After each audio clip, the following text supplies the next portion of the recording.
Welcome to In Session by Westside Children's Therapy, the podcast about the real work of pediatric therapy and the tools that help kids find their voice. Whether you're a parent, caregiver, therapist, this is the space where real conversations happen. Each week we sit in session with experts in the field to talk about the work, the wins, the challenges, and the science behind helping kids meet their full potential. I'm your host, Marika Cackett, and I'm so glad you're here. Let's get started. We're in session.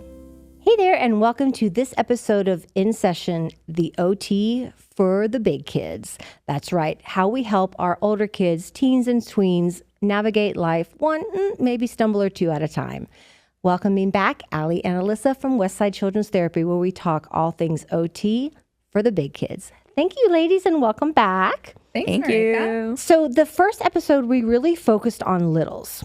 And one thing that I think we haven't really talked about is as kids go from little to big, a lot of emotions and biology and a lot of things happen. And I don't know how many parents out there and caregivers know that OT can be really beneficial for older kids too. So walk me through how you might address an OT session, or why maybe a tween or a teen might need to come to an OT, need to see an OT. Yeah. I think there's a lot of reasons that older kiddos can come see us for OT. I do think that's something that commonly happens. So I love that we're talking about it. You know, we've had families come in to Westside before, and when you look at the sensory gym, you're like, oh, it kind of looks like it's for little kids, you know? But there's so much more that we can do that is outside of that sensory gym, that sensory space to support those older kiddos. A lot of what we see older kiddos coming in for is some of those self-management skills. So, you know, completing their morning routine before they go to school, or completing their afternoon routine and getting their homework done when they get home. Those executive functioning skills, again, that we talked about earlier, we work on some higher level ones, like, again, self-management, like problem solving, planning and organizing, time management, all of those pieces. We're working on all of those things to help them be a little bit more successful and independent with the functional things that they're doing throughout the day. And one of the biggest differences between a little kiddo and a teen tween is puberty and how your body changes. So, and I'm not sure how many parents really think about that or talk about that. So kind of walk me through how puberty is addressed and the changes that happen during puberty. All the things, all the hormones happen in these older kids, and how some of those issues can be addressed in OT. I think one of the biggest things is that it's okay to talk about it. I feel like sometimes, parents want to shy away from the conversation, or, even the kids, and it's looked at as something that's almost like taboo or uncomfy to talk about, but like we're here to help make it a normal thing, because it is a normal thing, in life. And so we're helping, kids to recognize that piece, to help them to understand that there are changes that are happening. And, those changes can happen on many different levels. They can impact, our sensory system and how, we're adapting to things like that. It might be adding a new, what we call like daily living skill with like hygiene, and having a kid, become more independent in those types of things. And there's a huge education component too. We see older kids too who maybe have maybe a little bit of a lower cognitive level, but puberty's still there. That piece still comes. So helping families to understand that these kids have urges and needs and are going through puberty as well, and how can we help support them? I recently saw that there was an OT fieldwork student in one of the clinics, and they were working on prepping a kid to go to the dentist.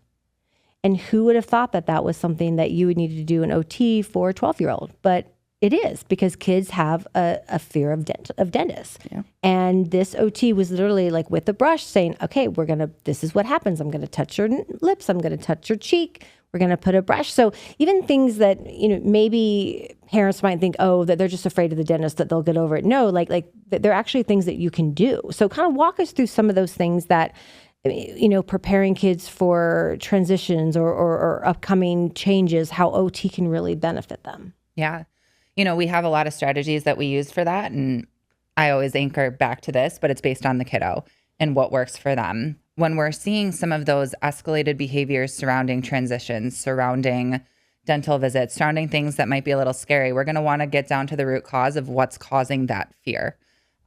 So is it because In the dentist office, the lights, you can hear the buzzing from the lights and that's loud. And then the drill, and that's too much for your auditory system. And so you just get overwhelmed. And so then anytime now that you hear about the dentist, your brain associates that, and then you're immediately escalated into fight or flight. So what we're going to do for that then is we're going to work to slowly desensitize you. And that's what you were talking about earlier with like the touching the lips and the cheek. That's slow systematic desensitization. And that's an approach that we use in OT to kind of help your sensory system adjust to that stimuli in a slow, graduated way where we're not pushing you over the edge and we're doing it in a comfortable way. And I think that's the biggest thing that I want to emphasize is in OT, we're going to work with you on being able to access the things that you need to access. And we're also going to put accommodations in place for you too. But we're always going to do it at a pace that works best for your child and your family, not our agenda or any other agenda out there. One of the things you mentioned was transitions. And, it until you mentioned it, I didn't think about this. A little kid is in school, a young kiddo, they're in the same classroom with the same teacher and maybe a teacher's aide all day. Yes, they break for recess and lunch, but all of a sudden they get to junior high school and they're changing classes every 40 minutes. And that can be a real issue for kids. I mean, talking about transitions in older kids and how OT can really help them. Yeah, I think one of the big things is kind of defining those expectations ahead of time and trying to provide as much information as possible to, that tween or, making sure they know, what the environment's going to look like. Maybe going in and practicing walking between classes, not during school times, practicing that locker combination so that we're not panicking. I didn't even think about the locker combination. Yeah, I mean, that's everyone's worst nightmare, right? But helping them to know exactly how things are going to look, how things are going to sound, the times that we're going to transition. If we're prepping, people ahead of time, then there's less of a chance that something unexpected is going to happen. And therefore we can keep, kind of more our, emotions and sensory needs in check. A lot of this, I think, also goes back to confidence. And how are you able to help build confidence and independent abilities in a kid? Yeah, I think that all kind of falls under that, self-regulation umbrella. We work a lot on reframing, negative thoughts into positive thoughts. We work a lot on finding things that you like and that you're interested in doing throughout your day, those occupations, those things that are going to keep you engaged, keep you happy, keep you motivated. I think something that's really fun about working with our older kids is as you get older, you become more autonomous and recognizing what you enjoy and what you want and what your needs really are. So versus, a younger kid where, sometimes we really have to communicate through that parent because, we don't quite know what the kid's needs or wants are sometimes. In older kids, they're going to tell you. They're going to tell you what they want to, work on, what's important to them and, what they want to be independent in. And when you have that, then you can, kind of have that reciprocal conversation with them to find, what strategies are going to help them to, whether it's transition between class or to participate in a new, sport or, making friends, whatever that might be. Yeah. And if you think about Westside's layout too, we don't just have the multisensory gym as a treatment space. We have that entire clinic. So we have a kitchen in that clinic where we can take our older kids and work on making a simple meal. Within that, you're working on an activity of daily living. You're working on that independent piece. You're working on sequencing. You're working on planning and organizing. All of those executive functioning skills that you're needing to refine and hone in on to navigate your day a little bit more successfully. So just because you walk in and you see that sensory gym, that doesn't mean that's the only modality we have or the only option we have for doing a treatment session with your kid. We can take them into a small treatment room that's just walls, looks like it would at an adult center. Work on the older kiddo skills in there. We adjust based on the kid. So just because we're like, oh my gosh, you're so adorable, we love you so much, blah, blah, blah, with our littles, that doesn't mean we're going to necessarily do that with our bigger kids. We're going to always shift ourselves to be what we need to be to build the rapport and the trust and the safety with that particular kiddo. And you mentioned something earlier too about their, kids that were not diagnosed or earlier on, because it's one thing to be a little and be a COVID baby and be born in the COVID times. But what if you're an older kid who had a seemingly normal life and then the world shut down? And now they're kind of thrown back out there. And these are our older kids. So are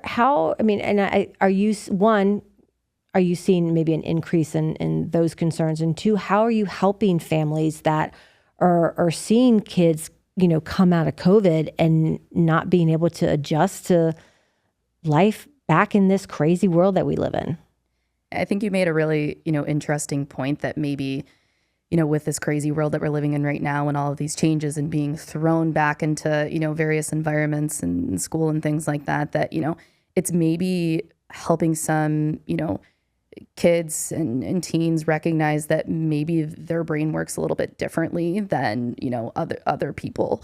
And that's okay. And that's okay, right? It's providing them with more knowledge and more power to figure out, what is going to help them to be independent. And that's something that we do, at Westside too, right? Like we are going to help, these older kids to recognize maybe what their sensory cues are and their triggers are and what they can do so that, when they're in an environment with their friends or in school, they know how to deal with that and to regulate, through those moments. Absolutely. And that kind of brings me talking about regulation and also obviously technology. So for example, maybe it's a parent's goal for the kid to have like pristine handwriting, but is that the goal or the goal is for them to communicate? So when can we kind of insert technology to kind of help us thread the needle? I think there's a lot of times, and again, I'm just going to tie it back to function. Having perfect handwriting, it's not the end all be all. I know a lot of parents want their kiddos to have great handwriting, but if you think about it, look at how many adults are out there who have terrible handwriting and we're okay. We're making it, Yeah. I think it's, like I said, inherent for parents to want their kids to succeed and do well. But the world has shifted towards technology. We know that. And so even in school now, they're starting to bring tech in a little bit more frequently, shifting away from handwriting those 5-paragraph essays and typing them instead.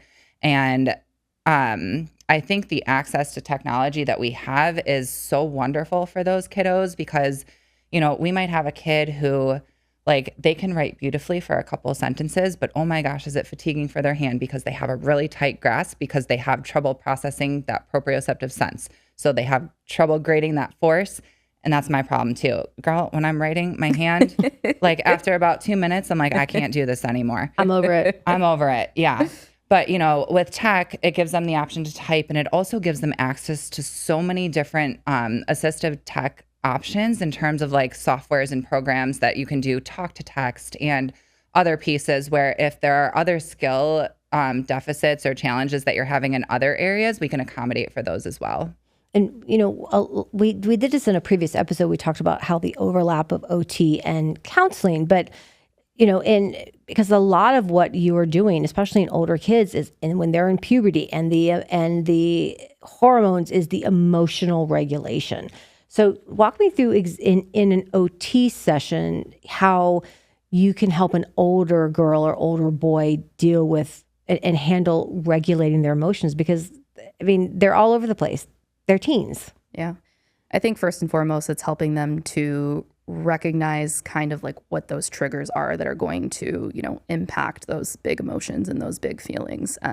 Recognizing maybe some internal cues that could be, contributing to that factor. I come home from school after I've had to really focus and concentrate, all day. And I come home and I am feeling, super angry and I can't quite pinpoint it. Maybe I'm hungry and I need a snack and that's going to help regulate us.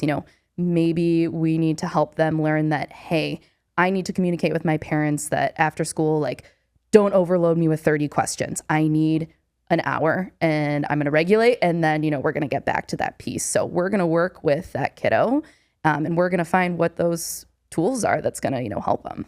And, in talking about OT and counseling too, sometimes the parent needs help. And one of the things I think is really unique about Westside is we're not just here to serve our individual kiddo, we're really there to serve the family. And I think one of the biggest things to get across to parents is if they have concerns, call you. I mean, they might not be sure that maybe their child did miss that initial evaluation window because they were stuck at home in COVID. So how, if parents if they have concerns about maybe their kids having issues changing classes or there's, tempers or whatever, I mean, tell us about how an older kiddo goes through evaluation and what's involved in that, if the parent has concerns. Yeah. It's similar to the process that we use for our littles. Our evaluations are kind of standard across the company, but the big difference I would say is that it's more geared towards interacting with the kiddo as opposed to the parents. When we have those older kiddos, again, they have a little bit more autonomy, assuming that cognitively they're around their age. They can usually participate and answer a lot of those questions for themselves. And I think that is helpful because number one, we're starting to build rapport with that kiddo. And you have to build rapport. Absolutely. And I think especially with our teens, building rapport is even more crucial than it is with our littles. Our littles are excited to be there. They love us. Our teens are kind of angsty sometimes. They're like, why the heck am I here? I don't want to be doing this. I want to go out with my friends. So I am the type of person where I like to kind of mold my personality in those sessions based off of the kiddo, based off of what I know of the kiddo. So I've worked with older kids who are very sarcastic and witty. And so I'll go in and I'll give them a hard time, and they love that. It brings the biggest smile to their face. I'm like, oh, what? I don't want to be here either. What? Just joking around with them. Obviously I love working with all my kids, but sometimes just those little witty answers back is the quickest thing to snap a teen out. And they're like, all right, let's do this. You just made me laugh. We're good to go. Well, and I think that's a great, tool because a lot of older kids might be resistant to therapy. Mm-hmm. And how do you get their buy-in? Yeah, we're focusing on creating that connection with them, right? We are going to find that connection between the two of them, between them and the world. And we're going to make sure that we're creating that therapeutic base, because if not, like Allie said, they're gonna be like, why am I here? What am I doing? This is boring. I could be out with my friends, right? So we need to get almost that buy-in from them, right? Yeah, absolutely. Here's how we can help you, and we're gonna make it as fun as we can. Yeah. And so what are some examples of things that you're able and ways that you're able to help these older kids, certainly with as you get older, puberty, but also identity and figuring out just who they are? And getting, and dealing with transitions and dealing with the bigger the kid, the bigger the emotion. So talk to us a little bit how you work with the bigger kids in terms of emotional regulation. And is some of that more behavior, or is that also more sensory for the big kids? I mean, I think it's a lot of both. Again, behavior and sensory are so closely linked, and I don't think really exist without each other. We look at the kiddo's neurophysiological system to see if there are sensory things that are going on that are contributing to challenges with emotional regulation. And that's kind of where we start. We teach them to recognize those cues inside their bodies that are telling them, hey, my system's not okay right now. Something is pushing me over the edge, and I'm starting to get to the point where I can't control my thoughts. I can't control my feelings. So getting them to the point where they can recognize that before it goes to the point of no return. That's a big thing that we do with them. And then from there, we teach, we implement accommodations if they're appropriate, or we implement different strategies, different awarenesses of triggers, things like that, and then implement those coping skills and help them get there. We take, kind of a systematic approach to emotional regulation, especially with those older kids, since they're capable of thinking a little bit more flexibly. Our littles think very concretely. And so when we're working with our bigger kids, we have a little bit more room to give them a little bit more freedom to take the concepts we're teaching them and then go out into the world and apply them. One of the things too with older kids is when you're little, it's like, hey, do you want to be friends? Okay, let's be friends. But when you get to the teenage, navigating friendships is really hard, and navigating those interpersonal relationships. So how does OT support that kind of social participation and friendships for teens and tweens? Yeah, that's a really great question. And I feel like we see, difficulties with those social situations a lot when we're talking about kids who really struggle with those executive functioning skills. because they might have all these ideas and thoughts and plans and they can't, express those to a peer, or, they might be trying to like change the rules like mid game to, benefit in their favor. And it's helping them to, understand how, other peers might be thinking and feeling about the world, and recognizing that they don't understand necessarily how you're thinking and feeling is a really common thing we see. We might help them, teach them strategies of how to introduce yourself to somebody, what that might look like, how to conclude a conversation, with somebody. We're not just gonna, just like walk away from somebody, like we're gonna say goodbye, teaching those maybe simple social skills that come a little bit more naturally to some people, don't for other people. And that's so, and not everyone is a little chatterbox, right? And then that's okay. And I think the beauty of OT, and really the beauty of Westside, is that we're meeting kids where they are. And we are, again, much like with our littles and other, disciplines, we are focusing on the individual kid. And all of our, when we work in these therapies, it's one-on-one. There might be other kids in the Century Gym. There might be other kids, in ABA, they do circle time. But at the end of the day, you're working one-on-one with these kids. For older kids, we always want to, parents want, I want results. I want results right away. What are some things that parents might see some results, or even the kid might see in an OT for an older kid, like some progress? And I know we like to say results, but it's also progress. And progress, as we've talked about before, is not linear. So talk to us about some of the results or the progresses that one could expect to see in OT for older kids. I think some of like the more like, immediate things that we can see is when we talk about providing like accommodations for some of these kids.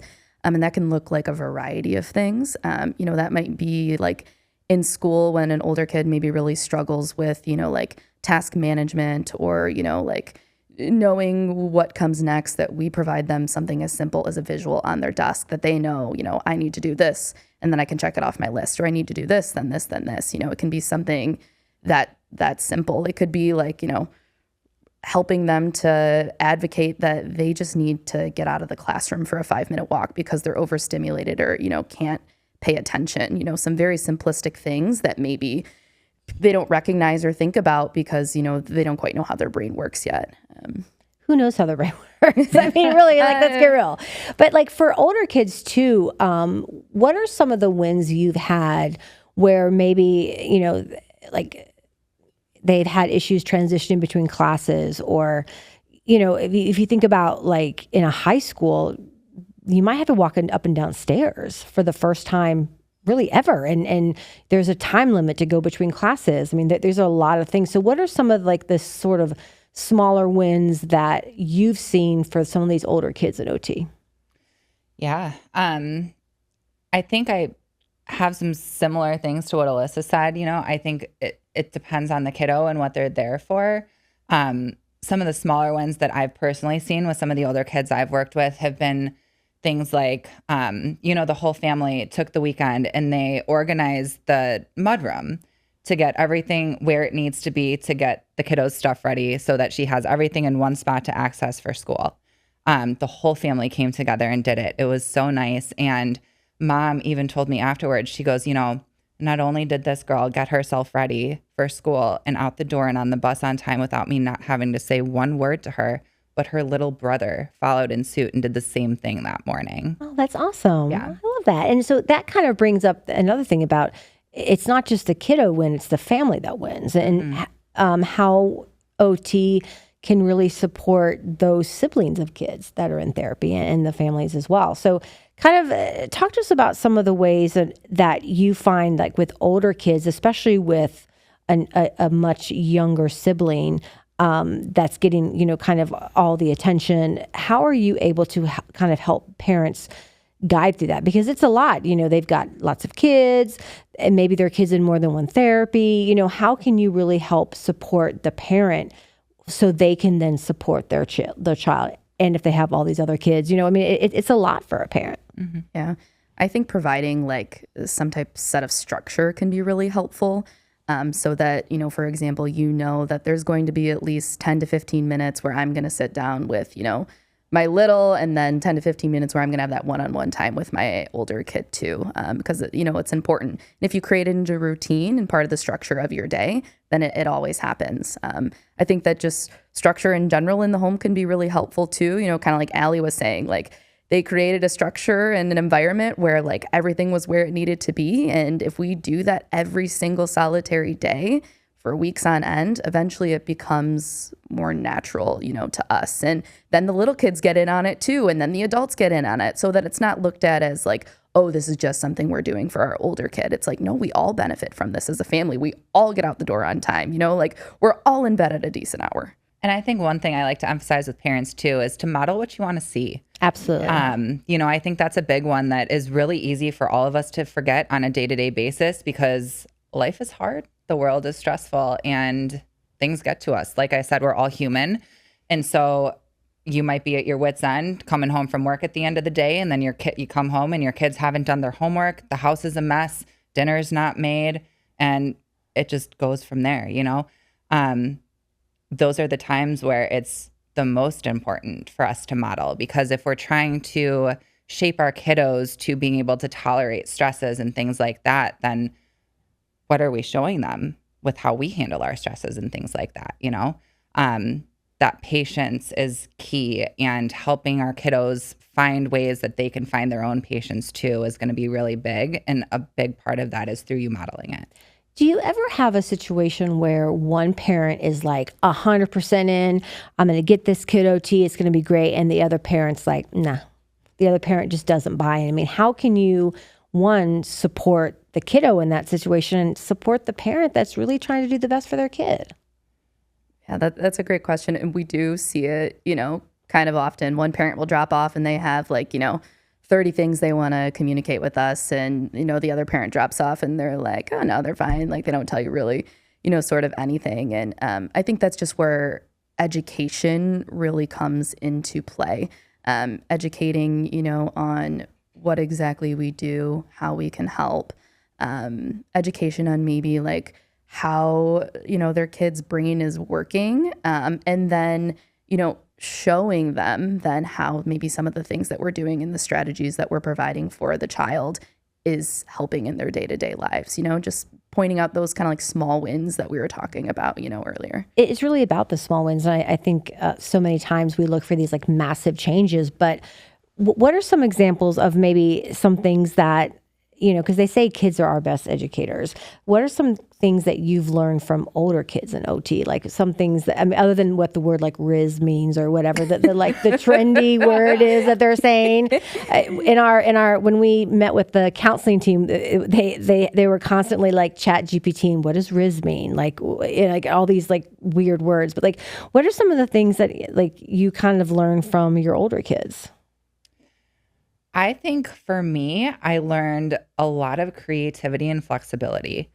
I have that with my younger kiddos too, but for some reason it feels different with the older kiddos. Your brain almost has to shift and be creative in a different way than it is with the littles. With the littles, you're doing such play-based interventions, but I think you really have to put more thought in with those older kids. Think steps ahead of like, okay, if I'm doing this, how are they going to react to it? So I think it's even more individually tailored in that sense. And I think it's taught me, of course, all the lingo, which I don't understand. I don't even know what you're talking about, Riz. I don't really either. But I think that, and then just looking for more resources for myself too, in terms of how to help promote executive functioning skills, because like Alyssa said, it's such a broad area. Yeah. And so us as clinicians, we're always wanting to learn more and grow more. There's constantly new research coming out. So with that being something that we are currently targeting less, but we would love to target more, that pushes us then to go seek out those continuing education courses to make sure that we're providing the best interventions and all of those pieces too. And we're obviously recording this on October 2nd, and this month is OCD Awareness Month. And a lot of people, when they think about OCD, they automatically think it's either a purely sensory thing or it maybe they think it's OCD when it's actually not. So we've talked about in previous episodes about how OCD might come up in a little, but in an older kiddo, what are some of the signs that you see that a kid might have an issue with obsessive compulsive disorder, and then how can you help treat that? Oh, that's a really good question. I think we've talked about this too. I think it all comes back down to the specific function that's impacting. Is it OCD is making it so that like we can't get out the door in the morning because we have to follow like an extremely, rigid routine that, if every piece isn't in place, like we're not leaving the house today. Is it, when we're in school and, we have to finish this assignment before we're moving on to anything else, and that's end all be all. So I think there are ways that we can, provide some accommodations to, help through those things, whether it's, I don't know, the use of maybe like some self-monitoring techniques like timers to know how long we're spending on each one of these tasks. Maybe it's working with the school and, saying like, hey, this person might need a little bit of extra time to complete this assignment, and that's okay before we move on to the next thing. So it's really tailored to the individual and what exactly that compulsion is that they need to, engage in order to, live their lives, basically. And with those kiddos that are coming in that might not have the diagnoses, another lever that we have is consulting with the family on potential like neuropsych testing or things like that. We might not be able to diagnose you with something, but as clinicians, we are familiar with diagnostic criteria for different diagnoses and all of those pieces. So, sometimes we'll then have those conversations with the families of like, we've been working on this for a little bit. We're not seeing any improvements. There might be something else going on. So we're going to give you a referral to go, not necessarily a referral, but like we're going to let you know that neuropsych testing might be a good option or other pieces like that so that they can get the support that they need and either rule in or rule out those diagnoses. Absolutely. Yeah. And we talked about this earlier too. One of the things, big things OT is like transitions and helping a kid really as an older kid transition from high school to maybe college or prepare for adulthood. And, how much of that do you see in OT really helping children prepare for the next step? Because, they're still kids, but now they're going to be 16, 17, 18, and whether that's being able to handle life in college or, a part-time job or changes in structure because they're getting older. Yeah, we do shift, as kids get older from a little bit more of kind of like those, working on like the underlying skill sets to kind of more of those, like real world skills, right? Like whether that's helping work in like our kitchens at Westside to be able to make a meal for ourselves because we're going off to college and mom's not cooking for you anymore. Or, it is how to manage money, and be able to, pay for things and go to the grocery store or go out to dinner with, friends and family and things like that. There's a lot of those like higher level cognitive tasks that when we shift from like the high school setting to the college or the middle school setting to the high school that we can really, hone in on. And a lot of it, comes back to kind of that executive functioning piece too. Absolutely. And we actually, we oftentimes in Westside take our kids on field trips to the local grocery store, to Mariano's and to Aldi, and they've got to find certain things on their list, and then they have to pay for it, and they have to stand in line, they have to wait in line. And so all these things are things that I think maybe parents don't realize because they're doing it, but that their kid just automatically doesn't know how to do it. So it's important to model, like you said, model behavior, but then also if you need that extra support, it's there. Are there any other things before we kind of end that you feel like maybe there's some misconceptions about OT and older kids or some tools or like, I know we talk about bubbles. I don't know how many young kids want to or older kids want to, I like bubbles, but are there certain tools or tech things out there for older kids that parents can really support their, or just resources to support their OT journey at home outside of therapy? Ooh. That's a good one. Bubbles. That is a really good one. Is it bubbles? Is it bubbles? It's bubbles. I know it. I know bubbles.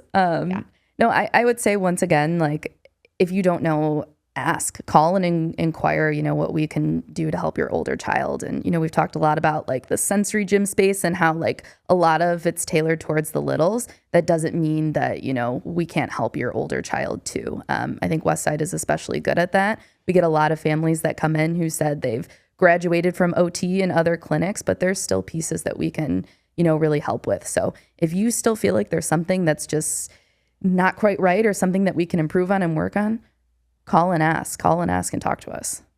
I mean, therapy, it's a journey. It's not necessarily a destination. And then progress certainly is not linear, but these, it's amazing to be in our clinics and see these incredible little wins that kiddos make every day.